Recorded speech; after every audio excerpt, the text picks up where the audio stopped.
The crash wasn't just a plate, it was the sound of my life splintering. Sunday dinner at my parents' house in Denver, a ritual I usually cherished, had turned into an ambush. My mother, her face flushed, my father, his jaw tight, and my sister Mindy staring at her manicured nails with an air of detached entitlement. The demand hung in the air, thick and suffocating, as the over-roasted chicken on the table I was to pay Mindy's tuition. Not for community college, not for a state school. For Blackwood University, an institution so exclusive its brochure felt like it was printed on $100 bills. Monica, honey, it's the only way Mom had pleaded, her voice trembling just enough to pluck at my guilt strings. She needs this. A fresh start. You're the responsible one. You can afford it.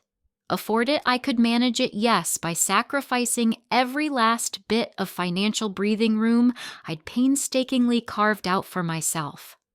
By putting my own modest dreams on indefinite hold. Again. Mindy, bless her heart, had already flunked out of 3 different programs, each attempt bankrolled by a patchwork of parental guilt trips and my own dwindling savings. This time, it was different. This time, the price tag was astronomical. And if she drops out again, I'd asked my voice quieter than I intended the mashed potatoes growing cold on my fork. My father slammed his hand on the table, making the silverware jump. She won't. We have connections at Blackwood, a friend on the board. This is her chance, Monica. Don't you dare ruin it for her. That's when the plate Mom's favorite china slipped from her trembling hands and shattered on the hardwood floor. Shouting erupted. Accusations. Tears. My phone started buzzing incessantly in my purse. Probably my Aunt Carol always sensing drama, or perhaps a message about the curriculum updates I was supposed to review. I just stared at the broken porcelain, a perfect metaphor for what they were asking of me. My gut reaction wasn't screaming, not this time. It was a cold, sharp clarity.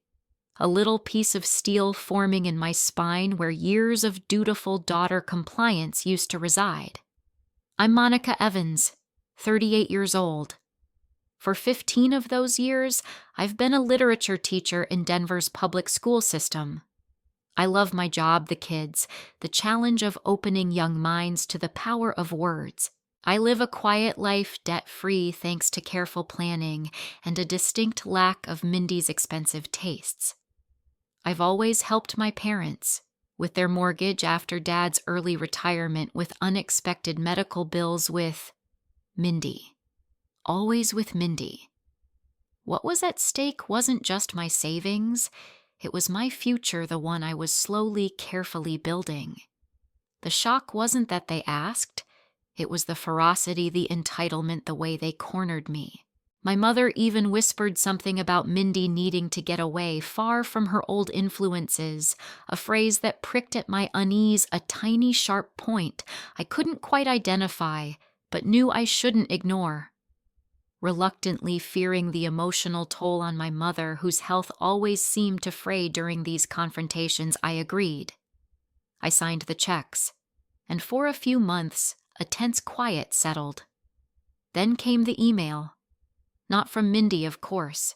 From Blackwood University, a polite, sterile notification of withdrawal due to non-attendance.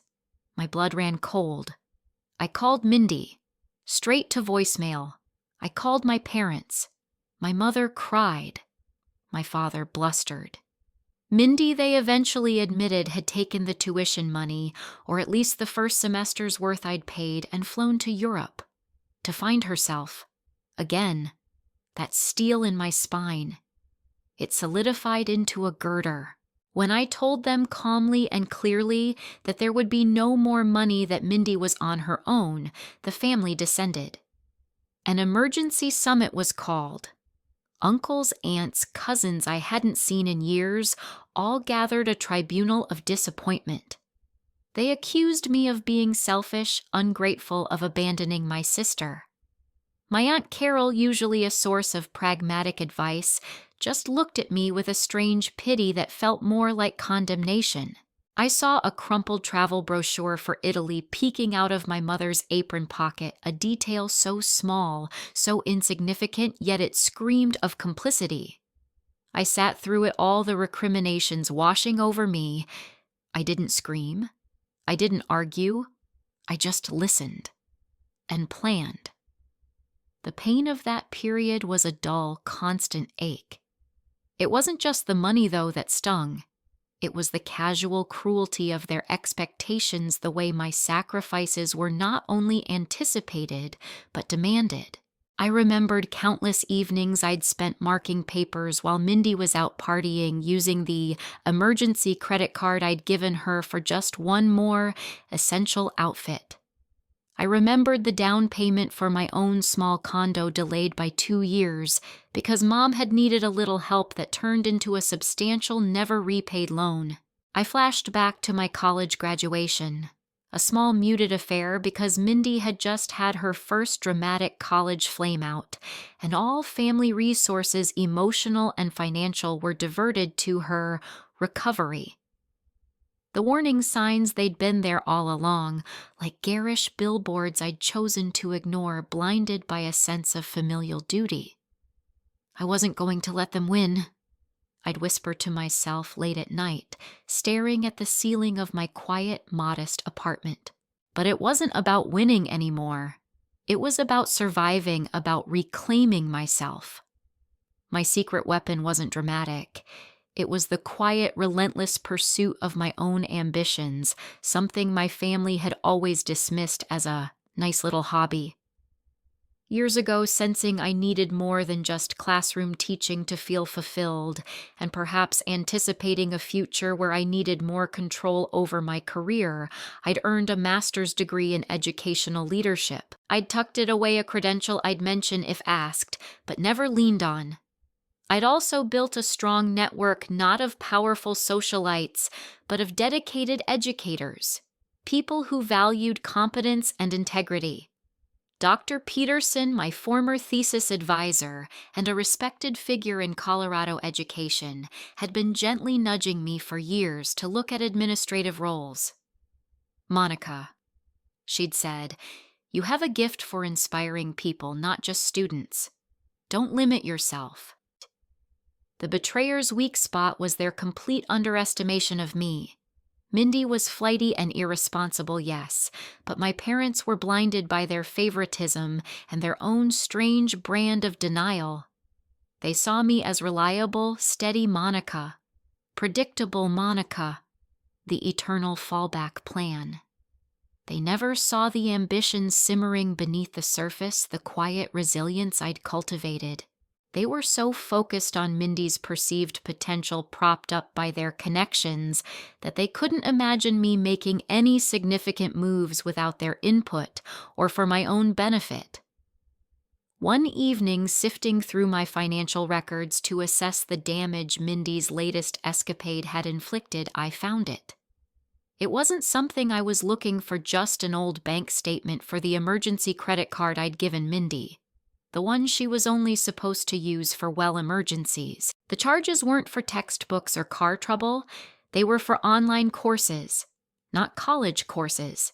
Things like astrology for beginners, become a Reiki master in 30 days, and most alarmingly, a series of charges to something called Euroventure Planners LLC, dated a week before she officially dropped out of Blackwood.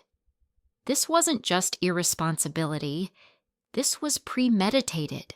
And then, sorting through some papers Mom had given me for safekeeping, old bills mostly, I found a loan pre-approval letter. It was addressed to Mindy for a substantial personal loan from a rather predatory-looking online lender co-signed by my father. The purpose of loan section was blank. This was the first big surprise. The tuition money I'd paid was just part of a much larger, murkier financial picture. My father's talk of Mindy needing to get away from old influences suddenly sounded less like parental concern and more like an attempt to escape something. What I didn't know. But the Italy brochure in Mom's pocket, her odd comment, the co-signed loan. It all started to paint a picture of a family not just enabling Mindy, but tangled in her deceptions. My carefully constructed anger began to morph into a cold resolve. My plan to simply cut them off financially suddenly felt insufficient. A few days later, another piece fell into place. I got a call from an old acquaintance, Sarah, someone who had briefly attended one of Mindy's many colleges with her. Sarah had always been a bit of a gossip, but her tone was hesitant, almost nervous.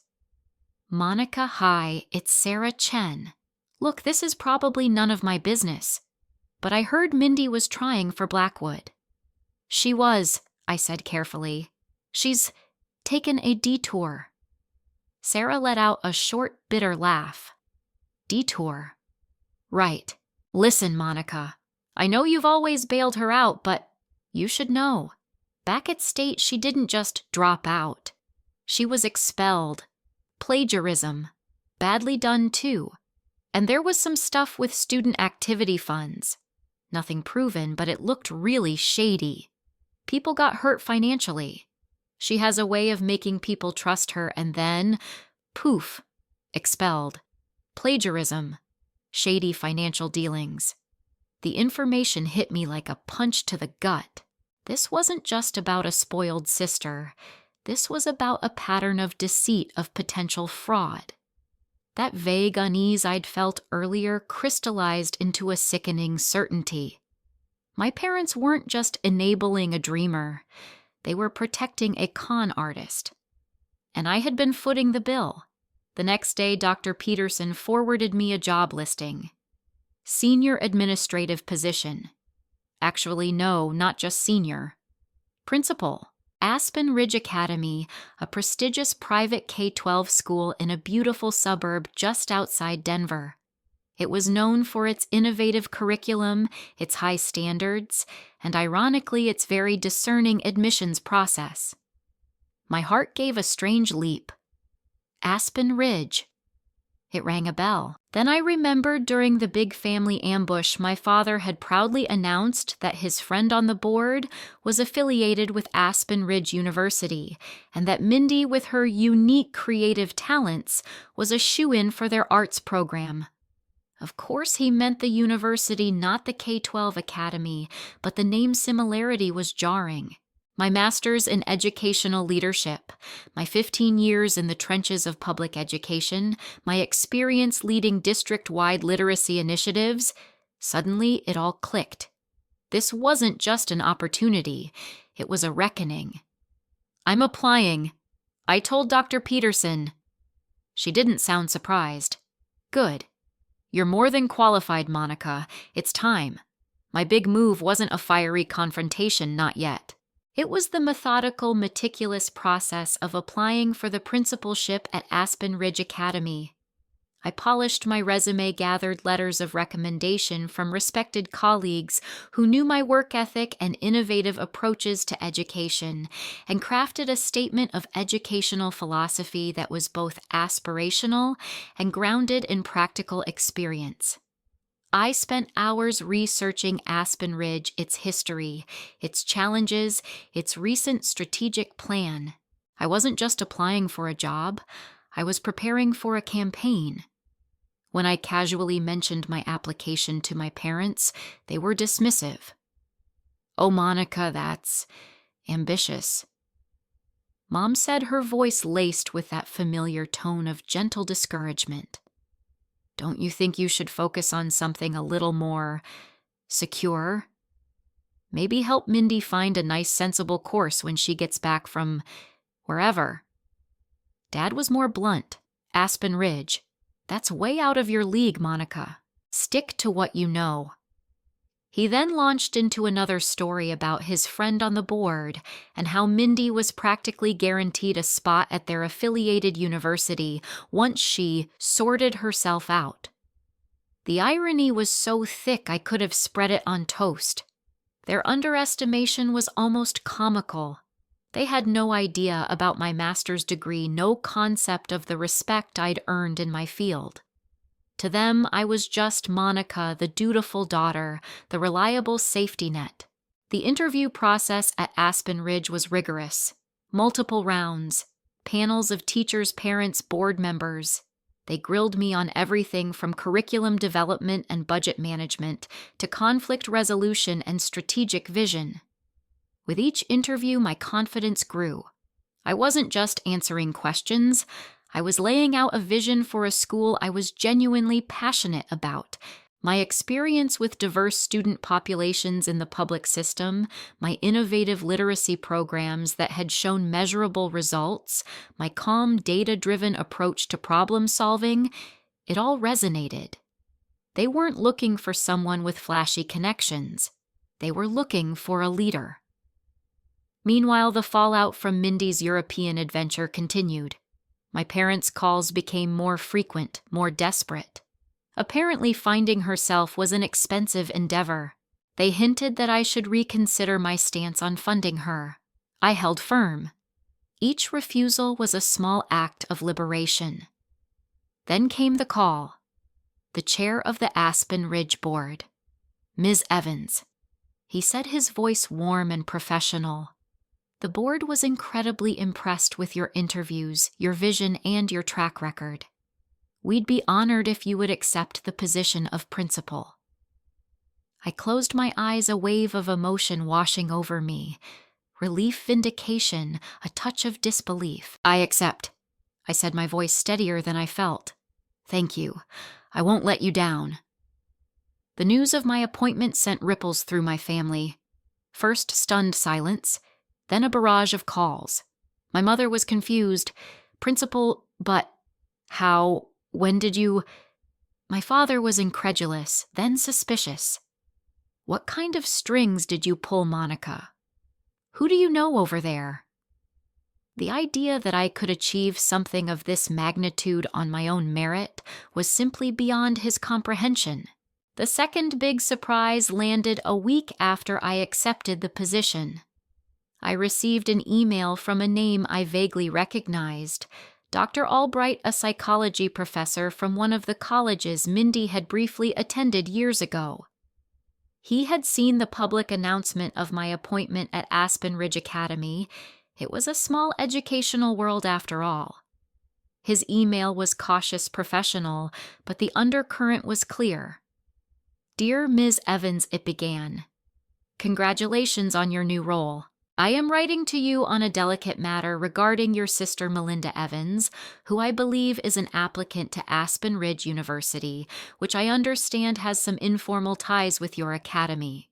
During her time as a student in my department, there were significant concerns not only regarding academic integrity, specifically a rather brazen case of plagiarism involving a research paper, but also a pattern of manipulative behavior towards her peers, often involving borrowing money under false pretenses and then disappearing. Several students were left in difficult financial situations. While no formal charges were pursued by the university due to her withdrawal, the pattern was concerning. I felt, given your new responsibilities, that this information might be relevant in a broader context of institutional integrity. Plagiarism, manipulation, financial exploitation of her peers. Sarah's earlier warnings were now corroborated by a faculty member. Mindy wasn't just flighty or irresponsible. She was in her own way a predator. My father's friend on the board at the university now seemed less like a helpful connection and more like a potential enabler, someone who might overlook Mindy's past if pressured. The financial fraud I had initially thought was just my own bitter framing of her taking my tuition money now felt chillingly accurate. It wasn't just about the tuition. It was about a history of deceit. This information didn't make me want to destroy Mindy. It clarified my own path. My responsibility wasn't to my family's dysfunctional dynamics anymore. It was to my new school, to its students, to its reputation. My parents, of course, were ecstatic about Mindy's upcoming interview at Aspen Ridge University. They were already planning her college life, convinced that this time she would succeed. They had no idea that her sister was about to become the gatekeeper at the very institution whose name she was trying to leverage. My new office was still being prepared, so my initial meetings were in a temporary space. Aspen Ridge Academy was indeed separate from the university, but they shared some resources and a reputation for excellence. The head of the university admissions often liaised with the academy principal on certain scholarship candidates or community programs. It was a small, interconnected world. Mindy's application to the university using their family connection would inevitably cross someone's desk who knew me. But the immediate confrontation was more direct, more personal than I could have imagined. Mindy wasn't applying to the university. She had, in a fit of either confusion or sheer audacity, applied for a recently advertised administrative assistant role at Aspen Ridge Academy itself. Perhaps her family connection had only been strong enough to get her application looked at for any opening. Or perhaps she thought working at the prestigious academy would be an easy stepping stone. The day of Mindy's interview for the assistant role arrived. I had seen her name on the shortlist, a jolt going through me. My HR director, a no-nonsense woman named Ms. Albright, no relation to the professor, a coincidence that felt like a wink from the universe, had flagged her application. This one's got some interesting references, or lack thereof, she'd noted, and a rather inflated sense of her experience from what little we can verify. But the cover letter mentioned a strong family connection to the Aspen Ridge community leadership. Thought you should be aware, Principal Evans. I made a decision. I would sit in on the final part of the interview. I stood in my new, albeit temporary office, the scent of fresh paint still lingering. My reflection in the window showed a woman I barely recognized, calm, composed, dressed in a sharply tailored suit. The nameplate on the borrowed desk read, Principal Monica Evans. My win wasn't about revenge, not anymore. It was about standing in my own power, about drawing a line so clear it could never be crossed again. The first surprise, the extent of my family's financial entanglement with Mindy, had steeled my resolve to protect myself. The second surprise, the concrete evidence of Mindy's past deceptions and manipulative behavior from Dr. Albright and Sarah, had solidified my duty to protect my institution. These revelations hadn't made me cruel. They'd made me clear. Mindy was shown into the conference room by Ms. Albright. She looked an older version of the same Mindy. Stylishly dressed, a little too much perfume, an air of nervous confidence that probably read as charm to the unsuspecting. She hadn't seen me yet. I was seated at the far end of the long table. The initial part of the interview was handled by Ms. Albright and the head of administration. Then Ms. Albright turned. Mindy, this is our new principal, Ms. Evans. She likes to meet all potential staff. I stood up, walked slowly around the table. Mindy's eyes followed me, a flicker of confusion, then dawning horror. Her face went from confident pink to a ghastly chalky white. Her mouth opened, then closed. For a moment I thought she might faint. Monica, she finally whispered, her voice a thread. What? What are you doing here? I work here, Mindy, I said, my voice calm, level. This is my school. The air crackled. Ms. Albright looked from me to Mindy and back, her expression carefully neutral, but an eyebrow slightly raised. Mindy's composure shattered. Tears welled. Monica, please. You don't understand. I need this. Just one more chance. I can explain everything. She looked wildly between me and Ms. Albright, as if trying to gauge who was the weaker link. I looked at my sister, the sister I had loved, coddled, and enabled for far too long. There was no triumph in this, only a profound sadness for the relationship that never was, and the one that could never be. Mindy, I said, my voice still quiet, but carrying the weight of years. Aspen Ridge Academy has very high standards for its staff, just as it does for its students. We value integrity, responsibility, and honesty. I paused, letting the words sink in. We don't accept applicants who commit financial fraud by repeatedly misusing funds given in good faith. And speaking personally as a family, my gaze was unwavering. We don't accept family members who treat generosity as an obligation and who build their lives on deceit. Her face crumpled. The fight went out of her. She knew. She knew that I knew, not just about the tuition for Blackwood, but likely more. The whispers from her past had reached me. Ms. Albright cleared her throat. "Thank you for your time, Ms. Evans," she said to Mindy, her tone professional but firm. "We'll be in touch." It was the classic dismissal. Mindy stumbled out of the room, leaving a silence behind her that was heavier than any argument. I looked at Ms. Albright. "Thank you for your discretion." She nodded. "Of course, Principal Evans. Integrity is key." Later that day, my parents called. Their voices were a torrent of disbelief and fury relayed from a hysterical Mindy. How dare I, after all they'd done for me? The irony wasn't lost on me. I did what was right for the school, I told them, my voice devoid of the old defensiveness. And what was right for me? The conversation didn't last long. The chasm between us was too wide to bridge with accusations or pleas. My thoughts in the aftermath were a strange mix of sorrow and liberation. I had won, if you could call it that.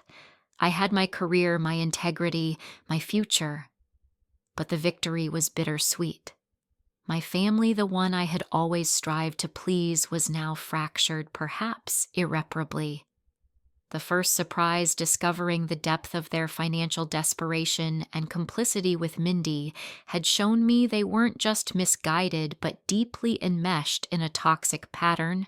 The second, learning about Mindy's history of academic fraud and manipulation, removed any lingering guilt I might have felt about my final decision.